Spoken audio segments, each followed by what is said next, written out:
Okay, a little bit about myself. I'm not an ex-member of Scientology, so that would make me a never-in. But I'm not a never-in as far as having ever been in a cult. So I was born in a Mennonite family, which is similar to the Amish, but we had regular cars and wore regular clothes and otherwise participated in society. And when I was around 6 or 7 years old, my dad became interested in Armstrongism, which we'll talk about a little bit more than that, but they had some apocalyptic leanings, and Christ was forecast to return in 1975, and that was sold pretty hard in sermons in church. When I became about 15 years old, we had a sermon, which to me, I like science fiction, but I recognized it as fiction. And they had a sermon which sounded pretty much like science fiction about how life was going to be after Christ returned. And I said to myself, nonsense. So this was before 1972, when the Great Tribulation leading up to Christ's return was supposed to start. Even though I rejected Armstrongism, and while I was forced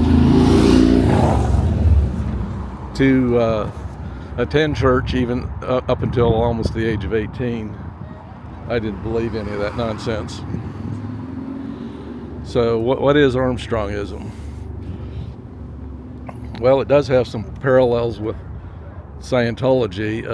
L. Ron Hubbard died in January of 1986, and about a week before L. Ron Hubbard died, Herbert W. Armstrong died.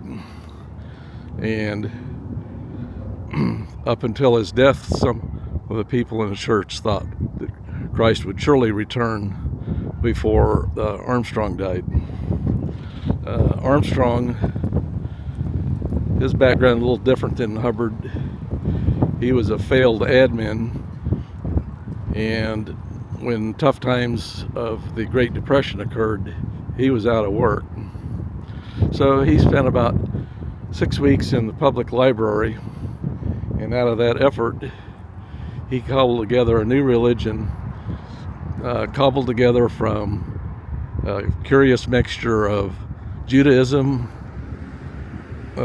Jehovah's Witnesses, and Mormonism, with a sprinkling of British Israelism, which was the theory that many of the European tribes and the U.S. were one of the lost 10 tribes of Israel. So anyway, he managed to build up a following which reached its peak of about 100,000 people, but I think that included children and unconverted spouses who might attend. But certainly larger than Scientology is believed to be today, which is somewhere in the range of 20 to 30,000 people.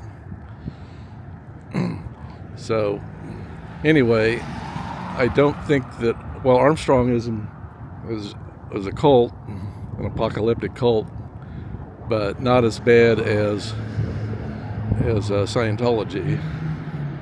They did practice separation of families.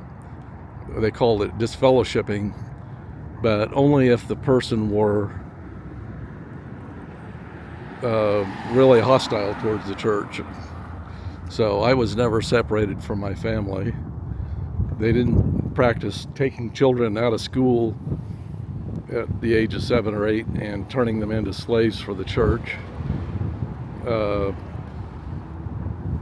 Many of the abusive practices of Scientology were not practiced by the what they call the Worldwide Church of God at the end when Armstrongism when Herbert W. Armstrong was still alive.